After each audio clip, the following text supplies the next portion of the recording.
Coach Mark Briggs. What's going on, Coach? How you doing, man?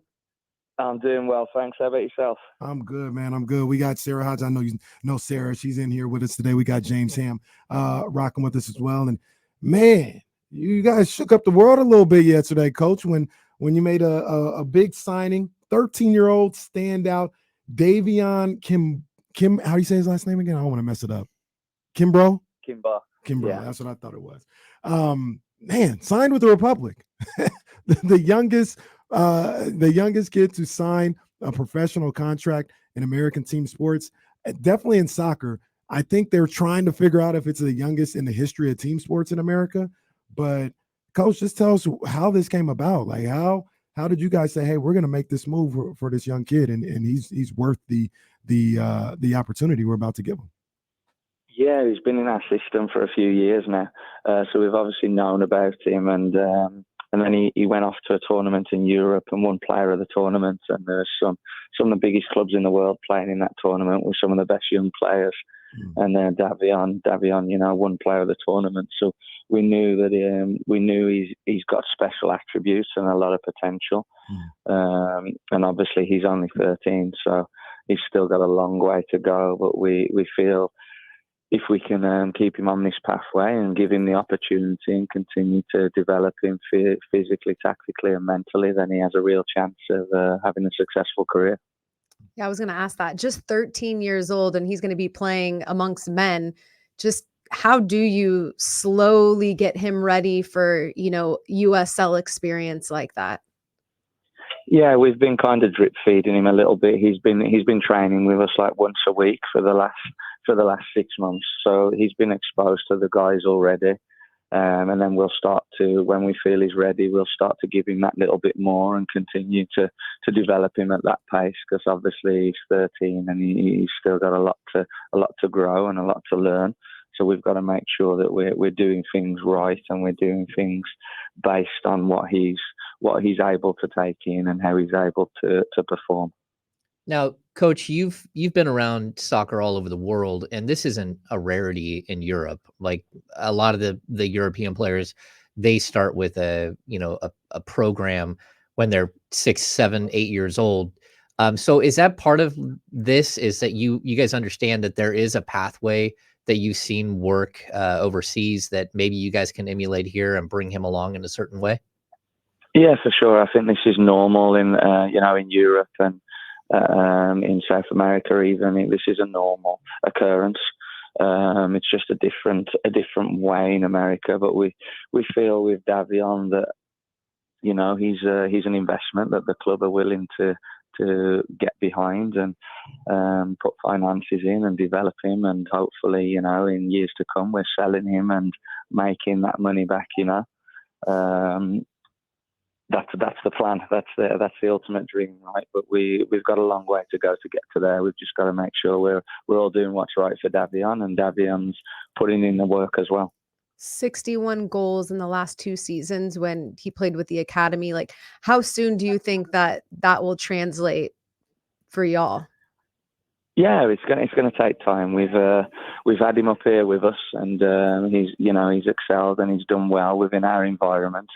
So that's obviously a good start. But we've got to introduce him at the right moment, at the right time, and put him in a position where he can be successful. We want him to swim, not sink. Coach Mark Briggs of the Sacramento Republic, first place in Group West, Sacramento Republic, killing it like they normally do. And you guys brought it up a little bit, but it was new to me, right? So when I was reading the story and getting caught up on everything that was going on, 13-year-old kid. I come from the baseball, right? Major League Baseball era, where it's like, right. Okay, they signed some kid from the Dominican Republic that's 15 or whatever. He's going to be in their system. We'll probably see him, when he's 22, 23 years old. And then I'm reading the story and they're like, yeah, there's a possibility he may play in their game on Saturday. I said, excuse me?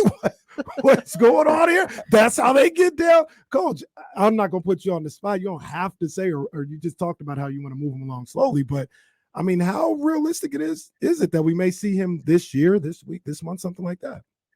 Yeah, it's a possibility. It's not as far away as people think.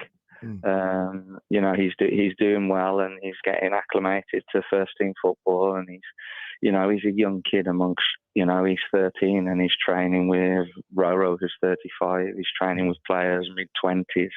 So it's an intimidating environment for him to come into. So there's lots of things that we have to consider, and we have to manage and make sure that he's okay with. But from a soccer playing standpoint, from a team standpoint, it's not beyond the realm of possibility that he steps on the field at some point this year. That's amazing. That is Wild. amazing. Coach, you have Roro there, like you said, like who is mentoring him? And like, I don't want you to make a comparison to like who he could be as a player, but what type of style of player is he? If you were to compare him to, some of the household names that people like, is he, I don't want to like start throwing out Ronaldo and Messi. I mean, what type of style of player is he, that so people could have an understanding of what he could bring to the pitch? Yeah, he's obviously a goal scorer. I think you see that with his record in the academy. He's good in front of goal, but he's technically clean. He's got a good frame. He's got a good athletic frame, and he can move when he gets going. So he has all the attributes to be a top player. From a player who I would say he plays similar to, it's a good question. I guess you would kind of look at the Ronaldo type player. Now, obviously, we're talking about one of the best players ever. Do you know what I mean? So yeah. But that comparison's a little bit, but that type of player, that style of player, I think he's going to grow into a big boy, and he's going to be athletic and he's good in front of goal. So that type of player you can see, but obviously he's at the start of his journey and he's got a long way to go.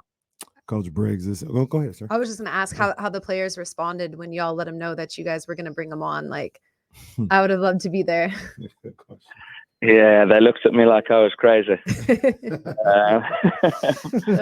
not the first time they've looked at me like that, so we're all good. Yeah. But no, they've accepted him really well, and they've made him feel welcomed, and they obviously understand he's a young boy. So they've been great with him, and I think that's why it's important that we have a group that he's able to come into and feel accepted and feel a part of.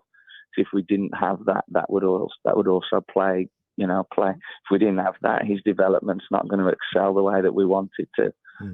So this group are going to enhance his development, which they already have done a great job in.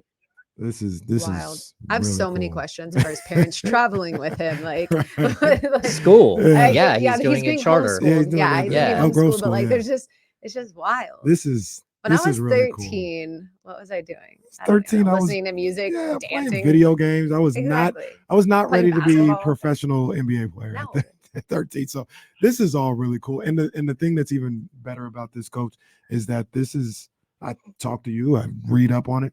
It's the real deal. This ain't no PR stunt. This is from our own backyard. Yeah, this is the real deal. Like Coach Briggs, he just talked to us. He really believes he could play like right now, and we may see it. And that's what's exciting about all this. And I watch the Republic. Oh, go ahead, Coach. Sorry, I think that's the beauty of the scenario here is, look, there's been clubs from all over the world that have been interested in him, but he's got a great family.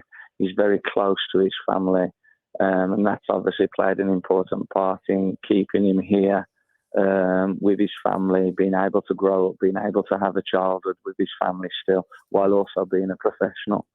And I think that's a huge part, and we're fortunate that we're able to get him because of that. Coach, and now it's down to him to represent his hometown team and then see where it goes from there. Absolutely. This is all really exciting. And Coach, I appreciate you hopping on with us late notice, man, to talk about this exciting moment, man, in Sacramento history. This was historic right here. Huge. I can't wait to see how it plays out. You guys got Birmingham this Saturday. Like I said, I was going to be watching anyway, but I'm definitely watching to see if my man gets in the game now. I'm definitely going to be checking out Must See TV. Coach, you can come up to D-Lo and Casey anytime. We appreciate the time today, man. Of course. Appreciate it, guys. Thanks for having me. No problem.